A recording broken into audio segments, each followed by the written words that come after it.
Good morning. Today I am going to take the subject drafting and pleading. In this subject, we'll discuss about the pleading and its introduction. So, pleading is defined in the Code of Civil Procedure in Order 6, Rule 1. Pleading की अगर हम बात करें तो civil प्रक्रिया संहिता 1908 के order 6 rule 1 में pleading के बारे में बताया गया है। प्लीडिंग क्या होती है? प्लीडिंग शैल मीन प्लेंट और रिटन स्टेटमेंट। ऑर्डर 6 रूल 1 की अगर हम बात करें तो उसमें ये बताया गया है कि प्लीडिंग अभिवचन, इसको हिंदी में बोलते हैं अभिवचन, जो है उसका मतलब होता है वाद पत्र और लिखित कथन। प्लेंट का मतलब है यहाँ पर वाद पत्र और लिखित कथन, रिटन स्टेटमेंट का मतलब है यहाँ पर लिखित कथन। तो प्लीडिंग से हमारा अभिप्राय हुआ कि प्लीडिंग के अंदर दो चीजें शामिल होती हैं, एक प्लेंट और दूसरा रिटन स्टेटमेंट, जिसे हम हिंदी में बोलते हैं वाद पत्र और लिखित कथन। Order 6 Rule 2 says pleading must state material facts and not evidence. अब देखिए, ऑर्डर 6 रूल 1 तो हमें ये बताता है कि प्लीडिंग होती क्या है। ऑर्डर 6 रूल 2 हमें ये बताता है कि प्लीडिंग के अंतर्गत क्या शामिल होना चाहिए और प्लीडिंग के अंदर क्या शामिल नहीं होना चाहिए। तो प्लीडिंग जो है स्पेसिफिकली वो केवल तथ्यों को, सार गर्भित तथ्यों को ही पेश करे, ना कि साक्ष्यों को। अर्थात प्लीडिंग के अंतर्गत केवल और केवल तथ्यों को ही समाविष्ट किया जाना चाहिए, एविडेंस को प्लीडिंग में शामिल नहीं करना चाहिए। अब ऑब्जेक्ट ऑफ द प्लीडिंग की अगर हम बात करते हैं, is to give fair notice to each party of what the opponent case is and to ascertain with precision the position on which the parties agree and those on which they differ, and thus to bring the parties to a definite issue. तो object of pleading का क्या होता है? देखिए, जहां तक बात हम करते हैं वाद पत्र की, तो वाद पत्र का ऑब्जेक्ट होता है उन सभी तथ्यों को समावेश किया जाना जिनके ऊपर वाद आधारित है, और इसकी सूचना जो विरोधी पक्षकार है उसको दिया जाना, और साथ ही साथ इसकी सूचना जो है वो अधिकारी गण को भी देना वाद पत्र प्लीडिंग का ऑब्जेक्ट होता है। रिटर्न स्टेटमेंट की अगर हम बात करें कि रिटर्न स्टेटमेंट का क्या ऑब्जेक्ट होता है, तो रिटर्न स्टेटमेंट में उन सभी तथ्यों को जो वाद पत्र में लिखे गए या तो उनके प्रति सहमति दी जाती है या उनका खंडन किया जाता है।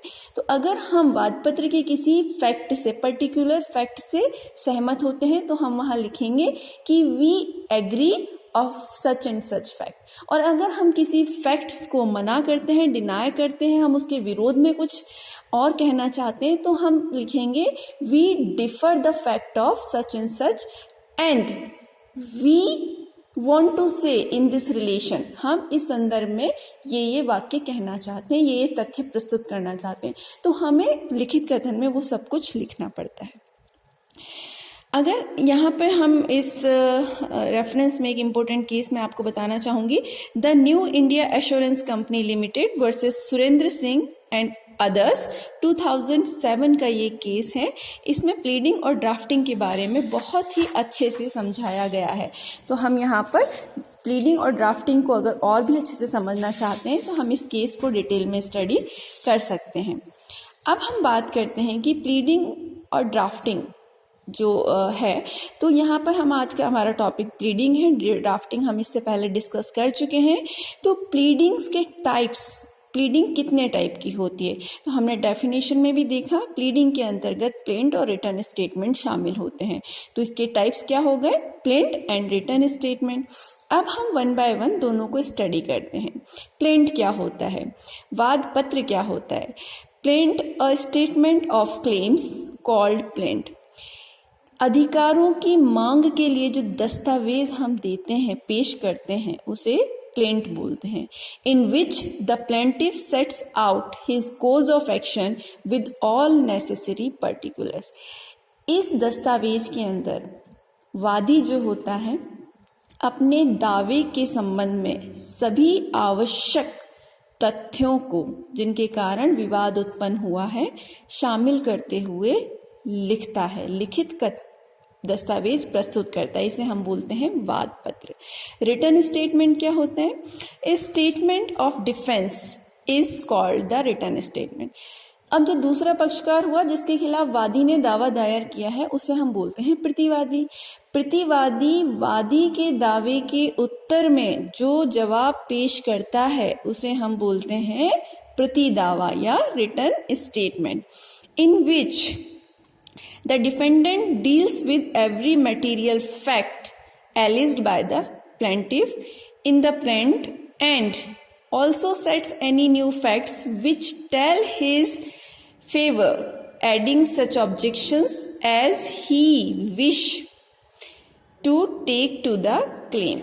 वाद पत्र के अंदर प्रतिवादी क्या करता है? वादी ने जो कुछ तथ्य पेश किए हैं या तो उन्हें स्वीकार करता है या फिर उन्हें अस्वीकार करता है, अथवा वो कुछ तथ्यों को स्वीकार कर सकता है, कुछ को अस्वीकार कर सकता है और कुछ नए तथ्य भी अपने जवाब दावा में शामिल कर सकता है जो कि प्रतिवादी के पक्ष में हो और उसे केस में जीत दिलाने के लिए, विजित करने के लिए आवश्यक हो। तो देखिए वादी और प्रतिवादी यहाँ पर जो है वो दोनों ही अपना अपना दावा इस तरीके से, वाद पत्र और लिखित कथन इस तरीके से तैयार करते हैं कि दोनों ही अपने केस को मजबूत बना सकें और दोनों ही ये चाहते हैं कि उनकी उस केस में जीत हो। तो आज का हमारा टॉपिक था प्लेंट। इसमें हमने पढ़ा प्लीडिंग। प्लीडिंग में हमने पढ़ा प्लीडिंग क्या होती है, इसके प्रकार क्या होते हैं, प्लेंट और रिटन स्टेटमेंट से हम क्या समझते हैं, इसका ऑब्जेक्टिव क्या है और इससे related important case. So thank you so much for today's topic.